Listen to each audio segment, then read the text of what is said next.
Scrap Iron, the deluxe figure for this wave. He is number 74. You have the artwork here on the front, the accessories included in this pack, and as I said before, these blast effects here and here will work with other figures in the line. They will attach to certain other accessories. So a little bit of controversy over the missile pod. I'm not really sure how I feel about what's being said about it. So once I get it out of the box and in hand, I'll make a decision from there. Back of the box, you have the figure and all of the equipment shown. You have the face detailed, blast effects detailed, and what is this? I guess just another little detail aspect of the figure, the grenades here on the chest rig. And then, of course, you have a QR code over here. Doesn't really do anything. Takes you to the GiJoe website. They really need to update their website. If they're going to include stuff like this, they need to make something interactive, like where if you scan this QR code, then it should take you to something about this character. It should take you to a bio, it should take you to something. Even what would be really cool is if you scanned the QR code and it took you to like a short G.I. Joe animated webisode or something like that. And of course there is the Chinese sticker here on the back. I did get this from China. These won't be released in the States for a little while. They have totally taken... Okay, so the pistol that he comes with, he actually comes with a pistol and the controller, but the pistol that he comes with is a Kel-Tec 22 caliber pistol. One of their designs that recently came out. Scrap Iron does come with tons of accessories. That footlocker feels pretty heavy with those blast effects. You have the drone and the figure here in the tray.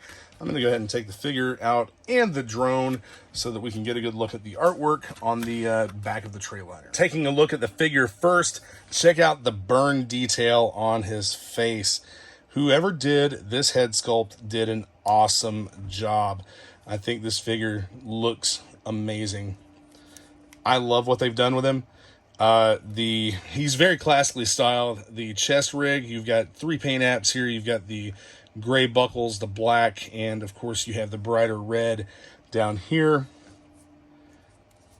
on the back. You know what? They could probably retool this and use it for a Flash type figure. You have a holster here on the leg, and that's pretty, well, he's got a belt as well that actually connects to, the web gear actually comes down to drop leg pieces here on his leg. I'm not sure what is going to go in or on this piece here, but everything looks great with this figure. You know what? I think that they actually used a lot of new molds for this wave. Again, color differentiation is tremendously better on this wave of figures than what it has been on previous figures with the elbow joints and with the knee joints. As you can see here, like, it matches up really well. Even if they use a different material, they've gotten the color right on this wave of figures. Man, that head sculpt looks awesome. Check out the hair. And of course the scarring on his face and the side of his head here. And they made him blind in one eye. Yeah, I think they did a great job on him. Just looking at the artwork here in the tray, you see Scrap Iron with the control for his drone. A very evil, angry look on his face. Here we have the Kel-Tec CP33. This is a 33 round, 22 long rifle tactical pistol that will accept a stock. It has a full rail down the top. Look it up online. It's a pretty cool gun. I don't like the ergonomics of it personally, but someone who is designing these at least knows a little bit about firearms. So here we have a couple of the blast accessories, some of the blast features. These are very rigid. I have seen where some people had said that they were a little bit warped when they got them. Mine are not warped at all. The missiles, very little bit of warping. Not bad though. Of course you have the laser guided labeling here on the side, and these will go into the drone or onto blast effects. Don't like that the post is so small, but it does plug in well and looks pretty cool, I think. Should plug in right there to the end of that. Yes, there we go. Now this will also work with Bazooka and the small rockets that it comes with. Here we have the handheld drone controller with the antennas. Not a whole lot on the screen there. Just a targeting system. Get a good close-up of the helmet.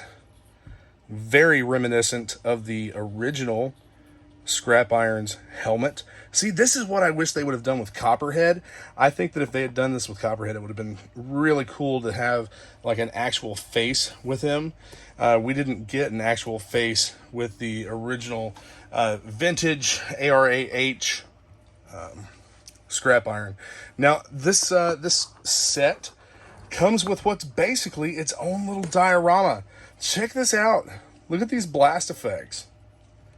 This is really cool. You can set all this up around the drone and around Scrap Iron just to show how much of a blast this thing is putting off with these rockets. I think that is super cool. I really like what all this figure came with. Definitely a nice deluxe package.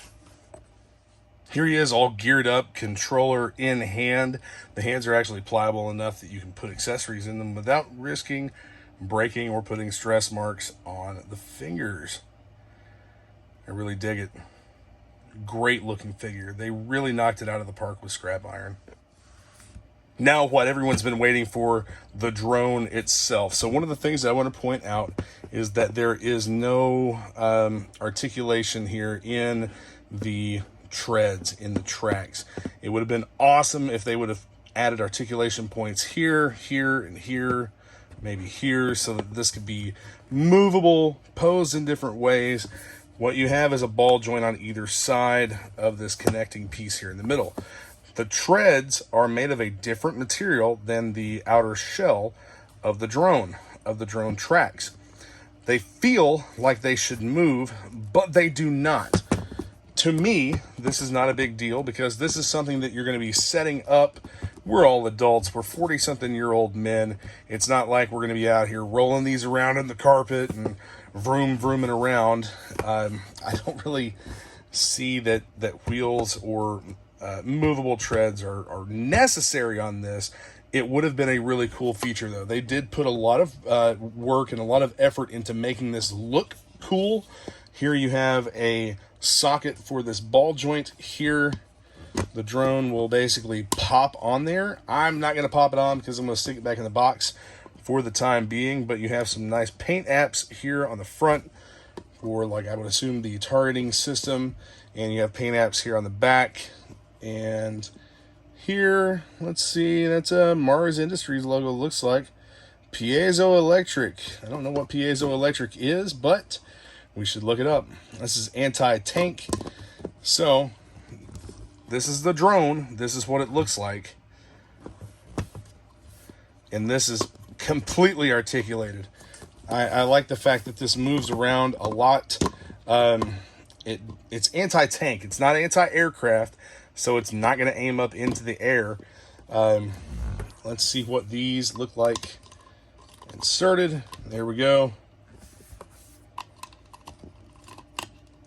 Now it's loaded up with its payload. Let's use a couple of the blast effects, see what that looks like. So the blast effects are heavy. They will weigh this down. If I had it fully attached, it would probably set pretty well. But the back end of the blast effects have a post that plugs in inside of the drone. So they're not going to, they're fully suspended. They if they're straightened out, they shouldn't be rubbing on the edge or anything, rubbing on the sides of the launcher there. But like I said, this is anti-tank. It's not meant to be. Oh well, I guess okay, cool.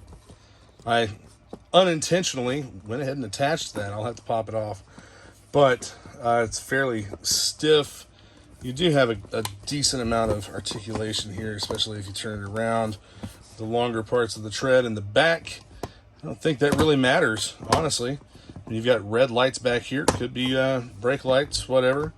But, like I said, it's decently stiff. Let's go ahead and load this up and see if it will stay up on its own. And it does. It does stay up on its own. That's pretty cool. There's enough friction with that ball joint that with one loaded up, it works. Let's try the second one. Get that plugged in there. Yeah, absolutely. There's not really any droop or anything to it. Let's get this turned around so it's a little more straight. There we go. The drone looks awesome. This is a really cool little piece here. You can set the blast effects up around it.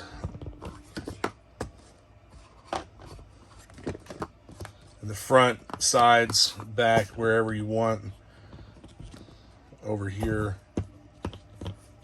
Yeah, this is dope. This is a really cool diorama type set.